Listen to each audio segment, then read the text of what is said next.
Welcome Channel 63 viewers to BallenIsles Art Expo 2015. I am surrounded by magnificent art. Welcome to the show.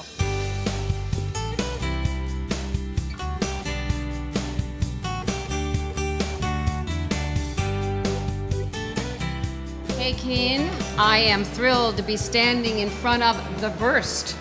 Thank you. Tell me about this painting. This was a painting that was done in a class by a master painter. And it was stretched after it was painted. It was hung up on a wall.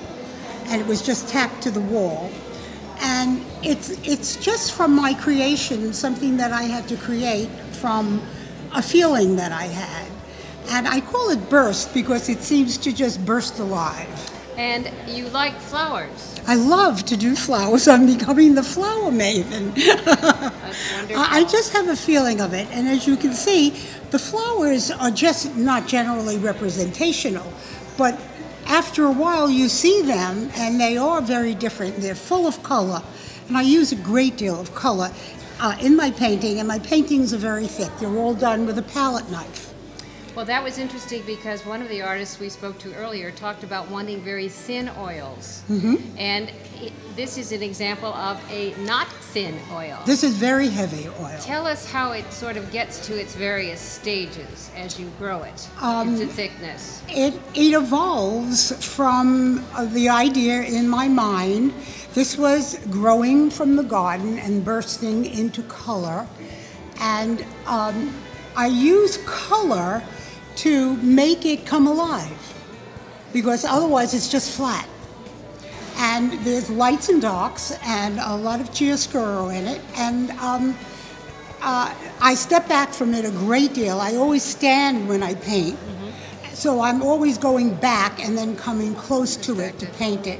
And I must have a set of about 10 or 12 knives that I use, and I thicken the paint with thickening agents so that it dries a little faster. How many layers do you think you have on this canvas? Oh, I'm going to say about 12. 12. Well, that's great. So let's back up a bit. Tell me about how or when you began painting, and give us a little background on your artistic expressions. Well, thank you so much. I would have liked to have gone to art school, but unfortunately, being a child of immigrants, I could not really afford to do that. But as a young mother, I started to paint. And some of my very early paintings are funny to look at.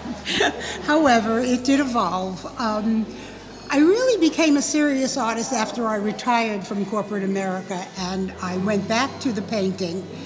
I used to paint very impressionistic, Really? And then I realized I really wanted to be an abstract painter. I wanted to go into the abstraction.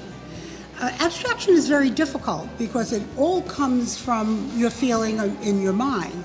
You're not looking at a photograph, and it evolves as you paint it.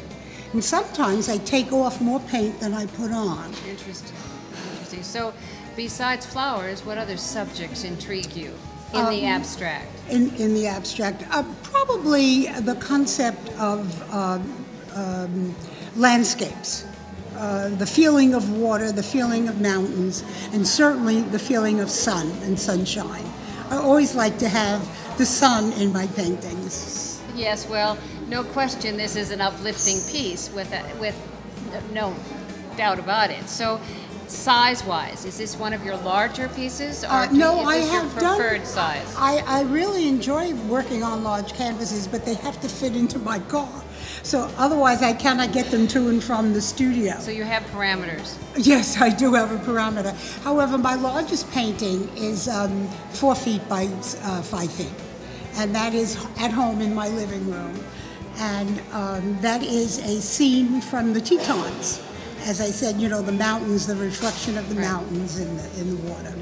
So I'd love to have you come one day to the house and see them. Thank you, Kay, and thank you very much for being part of our conversation. Well, thank you for having me. I appreciate it. I know you will agree with me that we are very fortunate to be in a community with such magnificent talent. Hope you've enjoyed the show.